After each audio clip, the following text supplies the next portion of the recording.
Hello नमस्कार, मैं Ashish Kumar Yadav, motivational speaker और इंस्पिरेशन कोच।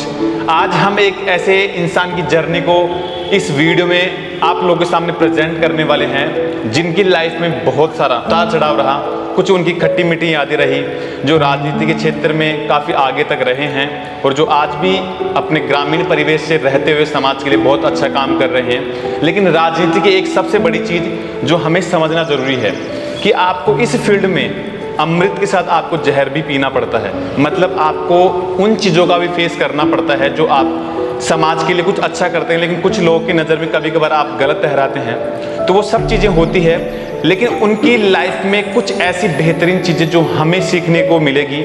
और राजनीति के क्षेत्र में कुछ ऐसे युवा जो आगे इसमें अपना फील्ड बनाना चाहते हैं, उनको भी कुछ ऐसी चीज़ें इस जर्नी से समझने को मिलेगी कि इस फील्ड में सबसे ज़्यादा आपको चीज़ें क्या फेस करनी पड़ती है, क्या चीज़ें आपको चैलेंज करती है। जो कि जयपुर जिला के पार्षद के, पहले जयपुर जिला के एक्स पार्षद रह चुके हैं और अभी प्रेजेंट में वो निवाड़ा गांव के देवथला के पंचायत के रूप में अभी प्रतिनिधि के रूप में वो काम कर रहे हैं। नमस्ते सर। नमस्ते आशीष जी।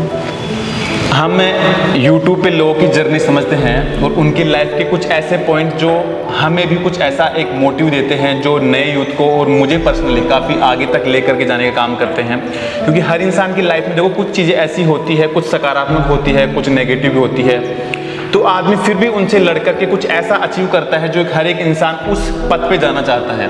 तो हम आपकी लाइफ से कुछ ऐसी चीज़ें लेंगे कि वो हमें एक मोटिव का मैसेज दे। तो हमारे 5-7 सवाल हैं जो हम आपसे कंसल्ट करना चाहेंगे। जी बताइए।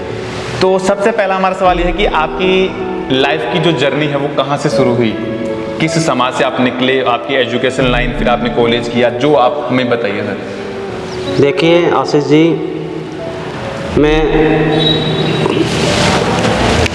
1982 मेरा जन्म हुआ जी और आज 41 साल की उम्र है। शुरुआत के अंदर हम बहुत गरीब व्यक्ति थे। मेरे पापा जी गरीब किसान परिवार से थे और हमारे पास रहने के लिए शायद मकान भी नहीं था। जब मैं समझदार हुआ, जब तक भी मकान नहीं था जी। एजुकेशन की बात करें तो मैं शुरू से ही सरकारी स्कूलों में पढ़ा। फिर मैंने 10th पास आउट नवनीत विद्यालय इटावा से की जी। तो कभी भी हमारा बहुत बड़ा परिवार था, 5 सिस्टर हैं, हम 2 भाई थे जी। तो मेरे पास, मेरे पापा जी के पास, मेरे परिवार के पास एजुकेशन के लिए पैसे नहीं थे। और मैंने सीनियर के अंदर मैं सप्लीमेंट्री आ गया। सप्लीमेंट्री जब सीनियर में आया तो सप्लीमेंट्री का एग्ज़ाम जब लगता है जब पैसा होता है जी। कुछ पैसे लगाने पड़ते हैं आपको सप्लीमेंट्री एग्जाम के लिए? नहीं, कुछ पैसा नहीं, पूरी जो फीस होती है। अच्छा। प्राइवेट स्कूल के अंदर था तो सीनियर के अंदर उस टाइम की 4042 जो भी फीस थी वो भी वहन करने के लिए नहीं थी। तो मैंने सीनियर में सप्लीमेंट्री का एग्ज़ाम भी नहीं दिया और वहीं से मैंने एजुकेशन मेरी एंड हो गई। अच्छा। क्योंकि मेरे पास और मेरे परिवार के पास एजुकेशन के लिए पैसे नहीं थे, तो बिल्कुल वहीं से हमने एंड कर दिया। एजुकेशन का तो एंड हो गया, सीनियर फेल आउट में एंड हुआ। फिर मैं मज़दूरी करने के लिए चला गया। मज़दूरी के लिए जो ये एक ट्यूबवेल के, आजकल तो ट्यूबवेल हो गए, पहले जो कुएं होते थे उनके अंदर एक व्यक्ति के पास बात करके 120 रुपये में मज़दूरी करने के लिए पहली बार मैं गया। तो उस टाइम में बचपन था जी। मेरी उम्र 19 साल थी। तो जो कुआं होता है उसके अंदर उतरने के लिए एक वो रस्सी सी होती है, उससे उतरा जाता है। तो मैंने उसी टाइम में जो ठेकेदार था 120 में मैं बात करके गया था, उसको मैंने ये कहा कि मैं बिल्कुल भी ये काम नहीं करूँगा जी। फिर उस जगह से मैं 9 किलोमीटर पैदल आया, वहाँ से 9 किलोमीटर पैदल आया। तो वो काम मैं करना नहीं चाहता था भाई, मज़दूरी मैं करना नहीं चाहता था। या ये मानो कि मज़दूरी तो मैं करना चाहता था, परिवार के लिए, पालन पोषण के लिए मज़दूरी तो आवश्यक थी, बट भगवान को मंजूर नहीं था कि मैं एक मज़दूर बनूं। तो वहाँ से मैं 9 किलोमीटर घर पे पैदल आया। उस टाइम में भी एक डर था कि पापा जी, और शाम को परिवार को भाई लून मिर्ची हल्दी तेल जो भी घरेलू सामान है वो मुझे लेके जाना था जी। मार्केट में ये पोजीशन थी कि उधार में गरीबों को कोई उधार नहीं देता, जी। तो हमारे को भी उधार में कोई सामान नहीं मिलता था। तो मैं सोचता रहा, फिर आके कहीं से जुगाड़ करके और चलो परिवार तो मैंने चलाया। जी। लेकिन मेरे में उस टाइम में उसी दिन या उससे 1-2 दिन बाद में, मुझे याद नहीं है, एक प्रधानमंत्री जो आवास योजना होती है जी, वो पहले इंदिरा आवास योजना के नाम से चली थी। उसका नाम अब तो चेंज हो गया। जी। पहले इंदिरा आवास योजना के नाम से एक योजना चली थी। तो उस टाइम में वो योजना चल रही थी और 2012 में, वो 2002 के अंदर एक सर्वे आया था बीपीएल का एक सर्वे आया था। तो उन्हीं लोगों, वही लोग जो बीपीएल में होते हैं, उन्हीं को वो जो इंदिरा आवास है उनको मिलता था। जी। तो एक हमारे पास का एक टीचर है गवर्नमेंट जॉब में, तो वो हमारे पास आया और हम बीपीएल के टोटल नॉर्म्स, उस टाइम में मेरा परिवार बीपीएल के 2002 की बात कर रहा हूँ, उस टाइम में बीपीएल के टोटल नॉर्म्स मेरा परिवार पूरा कर रहा था। अच्छा। तो मैंने वहाँ समझा कि ये जो अध्यापक है ये क्यों आया हुआ है। तो मेरे पापा जी ने बताया कि हम बीपीएल का वो बना रहे हैं कार्ड। तो मेरे पापा जी वहाँ अंगूठा मेल रहे थे, तो मैंने उनसे वो कागज़ छीन के और हाथों हाथ उनको फाड़ दिया उन कागजों को। और मैंने ये कहा कि हमें बीपीएल में होना ही नहीं है। जी। हालांकि हैं वर्तमान टाइम में, लेकिन बीपीएल में रहना ही नहीं है। हालांकि नॉर्म्स हम पूरे कर रहे थे उस टाइम में भी बीपीएल के, लेकिन बीपीएल में हमें रहना नहीं है। जी। तो वहाँ से मेरे जीवन ने एक नया मोड़ लिया और मैं सब्ज़ी मंडी के अंदर नौकरी करने के लिए चला गया। सब्ज़ी मंडी में मैंने नौकरी की, 1 साल तक वहाँ का एक्सपीरियंस लिया और मैंने धीरे धीरे एक व्यापार स्टार्ट किया, जो फ्रूट वगैरह, जो वेजिटेबल वगैरह, इनका एक छोटा सा व्यापार स्टार्ट किया। व्यापार के अंदर मैंने ठीक ठाक पैसा कमाया। फिर मैंने कुल्लू मनाली से एप्पल का काम किया, तरबूज का काम किया, प्याज का काम किया। तो एक व्यापार खड़ा किया वेजिटेबल और फ्रूट के अंदर। जी। और धीरे धीरे उस व्यापार में मुझे सफलता मिलती गई और सफलता के साथ साथ अच्छा पैसा भी आने लग गया। तो 2004-05 में मैंने पहली बार मकान की नींव रखी और पहला मकान बनाया। जी। हमारे उस टाइम में कर्जा भी बहुत ज़्यादा था, गरीब परिवार से थे, बहुत बड़ा परिवार था। तो पालन पोषण में पापा जी किसान थे, खेती के अलावा और कोई कार्य था नहीं। तो एक जज्बा था उस टाइम में, वो अध्यापक वाली बात, हम बीपीएल में शामिल नहीं होना चाहते थे। एक जज्बा था कि हमें कुछ करना है। तो आज के जो युवा जो भटक रहे हैं, उनको मैं ये भी कहना चाहूँगा कि अगर वो अच्छी तरीके से काम करने का जज्बा रखते हैं किसी भी फील्ड में, जी। चाहे फील्ड एजुकेशन का हो, चाहे व्यापार का हो, चाहे किसी भी क्षेत्र का हो, जी बिल्कुल, लेकिन जज्बा उनमें अगर होता है तो कोई बड़ी बात नहीं है, सफलता अवश्य मिलती है। और हमने शुरुआत से ही, मैंने मेरी लाइफ के अंदर हमेशा जज्बा रखा है। घरेलू काम, खेती का काम भी किया है, व्यापार भी किया है और पशुपालन भी किया है। सब काम मैंने मेंटेन भी किया है।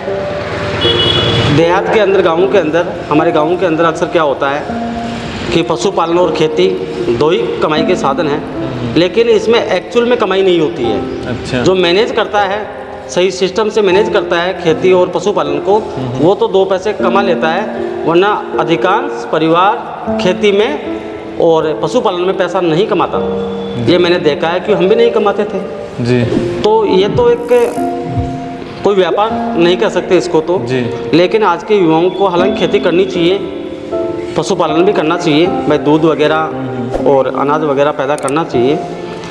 बट इसके अलावा अन्य जो गतिविधियां हैं, जो काम हैं, चाहे व्यापार हो, चाहे एजुकेशन का हो, चाहे अन्य बिजनेस हो, उनके ऊपर भी युवाओं को ध्यान देना चाहिए। जो नौजवान साथी हैं उनको ध्यान देना चाहिए। और जैसे मैंने शुरू से एक जज्बा रखा कि मुझे बीपीएल में शामिल नहीं होना। जी। गवर्नमेंट की एक योजना है बीपीएल में शामिल नहीं होना, एक जज्बा रखा। और मैं कामयाब तो नहीं कर सकता अपने आप को, भाई मैं कामयाब हूँ नहीं सर, देखो अपने आप में आप जिस मुकाम पे हैं वो हर एक युवा का सपना होता है और उसको अचीव करने के लिए जो आपने एफर्ट किया वो काबिल तारीफ़ है, क्योंकि आप इजी वे में कभी किसी ऐसी बड़ी अचीव को सक्सेस मतलब अचीव को इजीली अचीव नहीं कर सकते। उसमें आपका बहुत एफर्ट लगता है, आपका बहुत समय भी लगता है। तो ऐसी बात नहीं है, आप सक्सेसफुल हैं तभी हम आपकी इस जर्नी को समझने के लिए यहाँ पहुँचे हैं। फिर थोड़े बहुत मेरे पास आशीष जी पैसे हुए तो मैंने एक पढ़ाई छोड़ी पैसे के लिए। सीनियर में एक पढ़ाई छोड़ी पैसे के लिए, तो मैंने एक सीनियर स्कूल बनाई यहाँ पर 2012 के अंदर, निवाड़ा के अंदर, सिगरा रोड के ऊपर। तो 10% जो भी गरीब व्यक्ति हैं, जिस सिस्टम से मैं गुजरा जी, और मैंने पढ़ाई छोड़ी, एजुकेशन मैंने पूरी नहीं की, तो आज वहाँ के मैनेजमेंट को मैंने सख्त गाइडलाइन दे रखी है कि ऐसे परिवार मुझे बताओ जो परिवार फीस नहीं दे रहा और उनकी जो वास्तविक स्थिति है जी, उसकी जानकारी भी आप लो जी। तो ऐसे 10% परिवार ऐसे हैं जो फीस नहीं दे रहे हैं, कपड़ों जो उनके बुक्स वगैरह होती हैं, जो पढ़ाई का जो सामान होता है उसको काफ़ी परिवार वहन नहीं कर पाते जी। तो ऐसे 10% मतलब 70 से 80 बच्चे मेरे स्कूल के अंदर जी ऐसे हैं जिनको मैं निःशुल्क पढ़ाई करवाता हूँ। ये बहुत अच्छी बात है, वे आप एक समाज के लिए बेहतरीन काम कर रहे हैं। आपका लाइफ का स्ट्रगल जो रहा वो हमने समझा, और आपको एक चीज़ समझनी चाहिए कि आप जिस वक्त और जिस अभी आप दौर से गुजर रहे हैं, मैंने आपको एक बात पहले भी बोली थी कि आपका स्ट्रगल होगा। आप ये मान के चलिए कि आप भविष्य में क्या बनने वाले हैं उसकी कल्पना कर लीजिए, लेकिन आपको ये बात समझना जरूरी है कि आपका स्ट्रगल अभी होगा। आप चाहें कि यार मैं 1 महीने 2 महीने 1-2 साल में सक्सेस होकर के अचीव, मैं जो मेरे ड्रीम है उनको अचीव कर पाऊँ, ऐसा पॉसिबल नहीं है, क्योंकि आपके बगैर स्ट्रगल के आपकी जर्नी कभी भी नहीं बनेगी। इस बात को मैं बार बार रिपीट करता हूँ, वो इसीलिए करता हूँ, स्ट्रगल होगा। और जैसा कि इन्होंने अपनी छोटी उम्र में अपने एजुकेशन फील्ड को छोड़ दिया, उसकी वजह वही थी, फाइनेंशियली प्रॉब्लम थी इनके परिवार की। तो हम इस जर्नी को आगे बढ़ाते हुए सर हम 2-3 सवाल आपसे और कंसल्ट करेंगे। आपकी जर्नी काफ़ी स्ट्रगल रही जो हमने समझी। आपकी लाइफ के सबसे बेहतरीन समय जो आपको याद हो और आप उनको दोबारा से सेलिब्रेट करना चाहेंगे कि यार वास्तव में वो समय मुझे मिले तो मैं उसको वापस से सेलिब्रेट करूँ, तो वो आपकी लाइफ के one of the best golden moment कौन से थे? देखो, एक युवा की जो आज के ज़माने में जो एक व्यवस्था है, जो दिमाग में बैठी हुई एक व्यवस्था है, वो राजनीति है जी। आज कॉलेजों में आप देख लो, स्कूलों के अंदर देख लो, जो सीनियर में 11th में जो बच्चे हैं उनका एक ही पेश एक ही तरफ है कि मैं राजनेता बनूं। अधिकांश मतलब 70% लोगों का एक ही पेश है कि मैं राजनेता बनूं। और मैं भी उस टाइम में 2015 के अंदर जब चुनाव लड़ा, 2014 से मैंने तैयारी की जी। 15 के अंदर चुनाव लड़ा, तो मैं एक घर में जब वोट मांगने जा रहा था तो बहुत लोग, पहली बार मैं चुनाव 2015 में लड़ा जी। जिला परिषद मेंबर का, जो भी सेल्फ चुनाव मैंने लड़ा जी। और उसकी पॉपुलेशन तो 2.5 लाख के आसपास है, लेकिन उस टाइम में 2015 के अंदर मेरे 10 ग्राम पंचायत पड़ती थी, उनमें 65,000 के करीब वोटर थे जी। तो मैं जब वो लोगों के पास जाता था वोट मांगने के लिए, तो वो इस तरीके से दुलारते थे लोग कि हम आप ही को वोट देंगे बेटा, और आप तो वो जो हमारे घर से प्याज लेके गए थे, तरबूज लेके गए थे, जो सब्जियां हमारी भरते हो वही तो हो। मैंने कहा कि बिल्कुल मैं वही हूँ। और जब मैं चुनाव जीत के उनके बीच में गया और जो मेरा मान सम्मान उन लोगों ने किया जी, वो मेरे लिए आज भी यादगार बना हुआ है कि ऐसे पल मेरे लाइफ में बार बार आते रहें जी। और जनता ने जो प्यार और स्नेह मुझे दिया जी, वो यादगार पल हैं मेरी लाइफ के जी। इनकी लाइफ का सबसे बेहतरीन समय हमने समझा कि जब ये 2015 के आसपास की बातें बता रहे हैं, करीब करीब जब लोगों के घर पे इन्होंने वोटिंग के लिए अप्लाई किया, लोगों से रिक्वेस्ट की, और जब वो जीत करके उनके घर पे पहुंचे तो वो इनकी लाइफ के सबसे बेहतरीन समय रहे। और हो भी क्यों ना, क्योंकि आप इजी वे में कभी ऐसी बड़ी सक्सेस को अचीव नहीं कर सकते। ये बात मैं बार बार रिपीट इसीलिए करता हूँ, स्ट्रगल के बगैर जर्नी नहीं। लोगों का विश्वास जीतना बहुत ज़रूरी है अगर आप इस क्षेत्र में आगे बढ़ना चाहते हैं, क्योंकि विश्वास आप कभी भी ऐसा नहीं जी सकते। आपके लिए उसकी आपकी दिन और रात की बहुत मेहनत होती है, तब जाकर के आप उस मुकाम के पहुंचने लायक बन पाते हैं। सर एक सवाल कि आपकी लाइफ का सबसे बैड मोमेंट जिसको हम बोलेंगे, जो आपकी अभी तक की जर्नी में 40-42 साल की जो आपकी एज रही, इसमें सबसे बुरा समय आपका कौन सा रहा? जिसको सर आप भूलना चाहेंगे, वो कौन सा समय था आपका? देखो, किसान परिवार के पास जो ग्रामीण देहात में जो लोग रहते हैं जी, अधिकांश के पास खुशी के पल 2% होते हैं और 98% दुख के पल ही होते हैं। मैं बता रहा था आपको, शुरुआत में हम झोंपड़ियों के अंदर रहते थे, वो भी शायद बुरे पल ही थे। जी, हमारे पास फीस के लिए पैसे नहीं थे, वो भी शायद हमारे बुरे पल ही थे।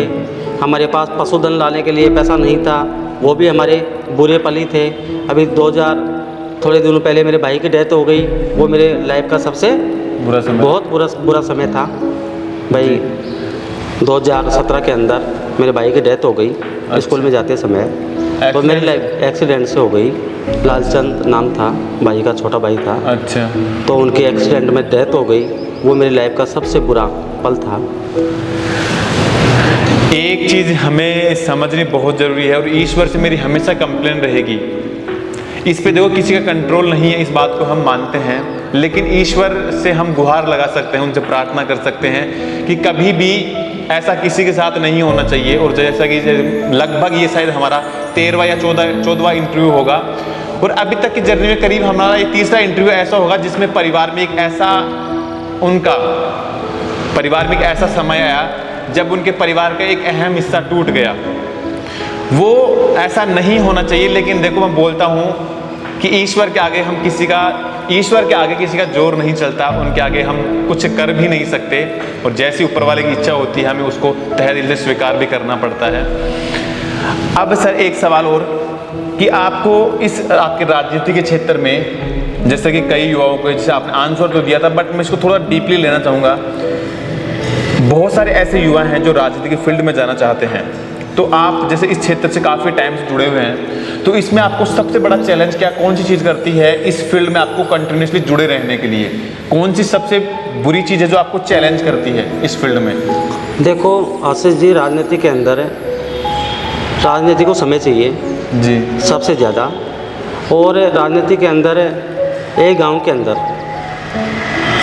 चाहे सरपंच जी का चुनाव हो, एक गांव में 20-25 लोग तैयारी करते हैं। जी, आप और हम जानते हैं कि सरपंच एक को बनना है। जी, एक को बनना बिल्कुल। विधायक विधानसभा क्षेत्र से एक व्यक्ति जीत के जाता है, जी, 10 से 15 लोग ट्राई करते हैं, जी, अपना समय भी वो ख़राब करते हैं, जी, इनकम के स्रोत भी उनके आउट हो जाते हैं। जी, आज युवा पीढ़ी से मैं ये कहना चाहूँगा, ये बुरा पल ही है कि आज एक विधानसभा में सरपंचाई के चुनाव को लेकर या अन्य किसी जनप्रतिनिधि के चुनाव को लेकर या किसी भी सिस्टम को लेकर एक विधानसभा से 10,000 युवा अच्छा लगे हुए हैं। चाहे वो सरपंचाई का चुनाव मान लो, चाहे जिला परिषद का मान लो, चाहे पंचायत समिति का मान लो, चाहे वार्ड पंच का मान लो, चाहे प्रधानी का मान लो और चाहे विधायकी का मान लो। जी, एक विधानसभा से 10,000 युवा इस सिस्टम से जुड़े हुए हैं। सक्सेस उनमें 20 या 25 होते हैं और इनमें काफ़ी राजनीति के अंदर बहुत से चैलेंजों का सामना तो करना पड़ता ही पड़ता है। जी, जैसे राजनेता जो भी बनता है जी, या बनने की इच्छा रखता है, उस व्यक्ति को आज मोटा पैसा चाहिए, मोटा खर्चा चाहिए। जी, किसी भी मंदिर में जाओ, भंडारे होते हैं। हमारे देहात के अंदर, देहात की बात करें तो भंडारे होते हैं, उनमें 2100-1100 रुपये देने पड़ते हैं। बिल्कुल। ऐसे काफ़ी गांव में मंदिर होते हैं, बहुत से डोनेशन भी आजकल देने पड़ते हैं जुड़े रहने के लिए। जी, बिल्कुल, गांव में बने रहने के लिए और जुड़े रहने के लिए आपको करना पड़ता है, सब कुछ करना पड़ता है। जैसे मान लो कोई बीमार है, उसकी भी हेल्प करनी पड़ती है। बीमार की हेल्प करनी चाहिए, बहुत अच्छी बात है, करनी भी चाहिए। जी, लेकिन बनने के बाद में और ज़्यादा चैलेंज आते हैं। बनने से पहले तो कम आते हैं, बनने के बाद में ज़्यादा चैलेंज आते हैं। आज मेरी मम्मी यहाँ से सरपंच है, देवतला ग्राम पंचायत से। इस ग्राम पंचायत की स्थिति के बारे में मैं आपको बताना चाहूँगा कि यहाँ पर मेरी मम्मी ने चुनाव लड़ा जी, 2020 के अंदर। तो लोगों की एक मंशा थी कि हमारे गांव का विकास कैसे हो। जी, गांव का विकास सरकारी पैसे से, जो हमारे गांव में सरकारी पैसा आता है, 2 योजनाओं से पैसा आता है, केंद्र से और राज्य सरकार से। जी, अब हमारे गांव की जो एक स्थिति है, मैं मेरे गांव की बात कर रहा हूँ। इस गांव की जो स्थिति है, यहाँ मुख्य आबादी में शिव कॉलोनी और मुख्य आबादी में जो गांव रहता है वहाँ पानी की सप्लाई में लाखों रुपए खर्च होते हैं, साफ़ सफाई में लाखों रुपए महीने के खर्च होते हैं और रुपए आते हैं 15 लाख रुपए। जी। तो शायद केंद्र और राज्य सरकार के जो पैसे हैं वो तो बिल्कुल बराबर हो जाते हैं, तो विकास यहाँ नहीं हो रहा था। इसके बावजूद भी मम्मी के सानिध्य में और मेरे अनुभव के सिस्टम से जी। मैं जिला डिस्ट्रिक्ट काउंसिल मेंबर पहले रह चुका जी। उसके अनुभव से मैंने करीब 2 साल के अंदर गवर्नमेंट के, चाहे विधायक कोष की बात कर ले, चाहे प्रधान कोष की बात कर ले, चाहे जिला प्रमुख कोष की बात कर लें, यहाँ से 1 करोड़ रुपए के आसपास के मैंने 2 साल में विकास करवाए। अच्छा। इसके अलावा हमारे गांव के जो बहुत प्रभावशाली पैसे के अंदर, बिजनेस के अंदर जो प्रभावशाली लोग हैं जी, उनके पास जाकर मैं मिला, उनको मोटिवेशन किया, यहाँ पर बुलाया और आज सरकार ने 1 करोड़ रुपए खर्च किए हैं, तो भामाशाह ने भी 1 करोड़ रुपए खर्च हमारे गांव के लिए किए। अच्छा। आज जिस लाइब्रेरी के अंदर बैठे हैं वो 20 लाख रुपए से लेके 22-23 लाख रुपए में कंप्लीट होगी। ये लाइब्रेरी एक ऐसी लाइब्रेरी होगी, हमारे गांव में सरकारी कोई लाइब्रेरी है नहीं। बच्चियों को, हमारे गांव की बेटियों को चोमू में जाना पड़ता है लाइब्रेरी के लिए। ये लाइब्रेरी आधुनिक होगी, बिल्कुल एसी वगैरह लग के एक पुस्तकालय, ये सामने जो पुस्तकालय का निर्माण होगा जी, ये एक भामाशाह ने ही 22-23 लाख रुपए की लागत से करवाया है, जो सावरमल जी सोगना के पुत्र वधू के नाम से जो शिप्रा सोगना लाइब्रेरी होगी ये आधुनिक होगी। इसमें पुस्तकालय भी होगा और हमारे गांव की जो बेटियां हैं जी, जो प्रतियोगी परीक्षाओं की जो तैयारी करती हैं उनको चोमू जयपुर जाने की ज़रूरत नहीं पड़ेगी और बिल्कुल निःशुल्क यहाँ पर वो पढ़ाई कर सकेंगी। अच्छा। और हमारे गांव का नाम रोशन करेंगी। अगर उनको सही मोमेंटो मिलेगा, सही पढ़ने का सिस्टम मिलेगा जी, अच्छी व्यवस्था मिलेगी, तो मेरा जो जोर है टोटल वो एजुकेशन के ऊपर ही है जी। भाई हमारे गांव का विकास कैसे हो। तो विकास से नालियाँ बनाना, सड़क बनाना एक अलग बात है, लेकिन एजुकेशन पे मेरा फोकस है। तो मैंने भामाशाह से पहले एजुकेशन के लिए लाइब्रेरी मांगी और भला हो ऐसे भामाशाहों का, उन्होंने भिड़ते ही पहले चरण में ही उन्होंने कहा कि एजुकेशन के सेक्टर में आप लाइब्रेरी बनाना चाहते हो तो बिल्कुल बनाओ और हमारे गांव के जो बच्चियां हैं जी, उनको बिल्कुल निःशुल्क जी, वो शिक्षा प्राप्त करें, ऐसा आप सिस्टम बनाइए जी। इसके अलावा अभी मैंने 15 कंप्यूटर जो लैब है जी, उसका काम भी कन्या पाठशाला स्कूल के अंदर चालू करवा दिया है। अच्छा। एक कंप्यूटर लैब भी निःशुल्क, वो भी निःशुल्क होगा। अच्छा। एक कंप्यूटर लैब भी बना रहा हूँ। तो भामाशाहों को काफ़ी मोटिवेशन करके और इस गांव के अंदर हमारे गांव के जो भामाशाह हैं जो बाहर रहते हैं उनको मैंने काफ़ी बार यहाँ की जो गतिविधियाँ हैं उनसे अवगत करवाता रहता हूँ और वो बिल्कुल हमारे गांव से प्रसन्न भी हैं इस बार कि वास्तव में ही हमें कोई काम करने वाला व्यक्ति मिला है और विश्वास भी करते हैं। देखो, अगर आप समाज के लिए अच्छा काम कर रहे हैं तो लोग अपने आप आपका सपोर्ट शुरू कर देते हैं और बने हैं, तो ऐसी बात नहीं कि ऐसा नहीं है, बहुत अच्छा काम किया है और अभी भी वो कर रहे हैं और आने वाले समय में और भी बेहतरीन काम करेंगे। एक चीज़ समझ लीजिए, जो इन्होंने शुरू में बताया कि आप राजनेता बन जाते हैं या बनने से पहले आपको चैलेंज कम मिलते हैं, उसके बनने के बाद आपको ज़्यादा चीज़ें फेस करनी पड़ती है। मतलब आपका चैंपियन होना आसान है लेकिन चैंपियन तक बरकरार रखना बहुत मुश्किल है। और इन्होंने अपनी लाइफ के बहुत सारे ऐसी चीज़ें बताई जो हमें जानना और समझना बहुत ज़रूरी था। कुछ ऐसी चीज़ें जो हमें हमारी लाइफ में इम्प्लीमेंट करनी है, वो आप आज के इस सेशन से उठाइए कि आपकी लाइफ का स्ट्रगल का दौर आएगा, ये बात आपका समझना बहुत ज़रूरी है। स्ट्रगल का दौर आएगा लेकिन सक्सेस भी आना आपका तय है। आप अपने उस हर सपने के लिए रिस्क लीजिए जो आपके हर सपने को साकार करने में आपकी मदद करे, आप भी सफल होंगे।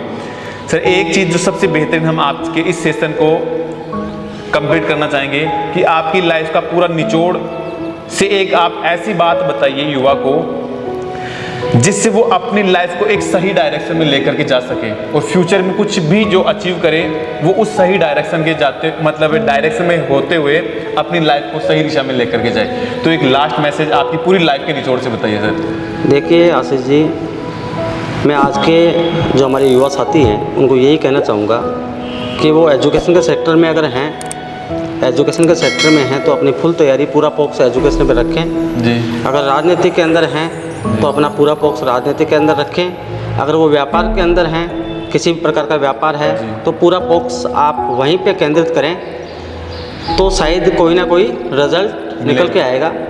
अगर आज देहात के गाँव के हमारे नौजवान साथी एक गलती करते हैं सबसे बड़ी, 5% राजनीति करते हैं, 10% पढ़ाई करते हैं, 15% आवारागर्दी करते हैं जी। और 5% घूमने का काम करते हैं। मेरा मतलब घूमना भी चाहिए, अच्छी बातें हैं, एंजॉय भी करना चाहिए, अच्छी बातें हैं। बट मैं युवा साथियों को यही कहना चाहूँगा कि किसी भी सिस्टम में, किसी भी कार्य में, चाहे एजुकेशन में हो, चाहे कोई व्यापार हो, मैं पहले भी बता रहा था, पूरा फोकस अगर आपका एजुकेशन का समय है तो पूरा फोकस आप एजुकेशन पर रखें। अगर आपका राजनीति करने का शौक़ है तो आप पूरा फोकस राजनीति के अंदर रखें।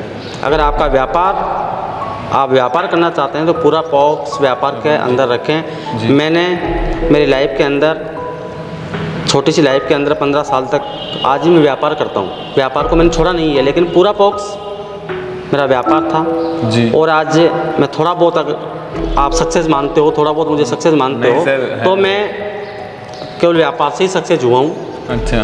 तो आज के युवाओं को मैं यही कहना चाहूँगा कि जो भी कार्य करो, ईमानदारी, मेहनत और लगन से करो और टारगेट एक रखो।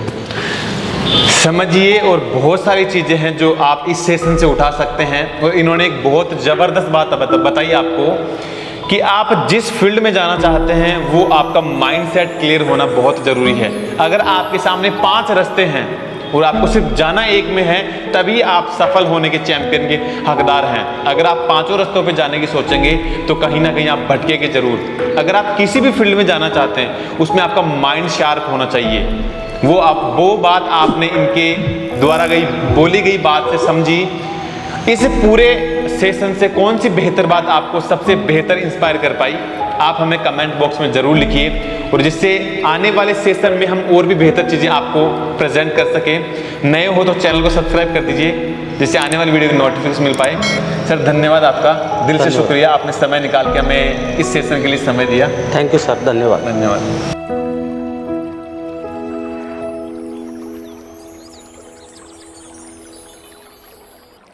Thank you.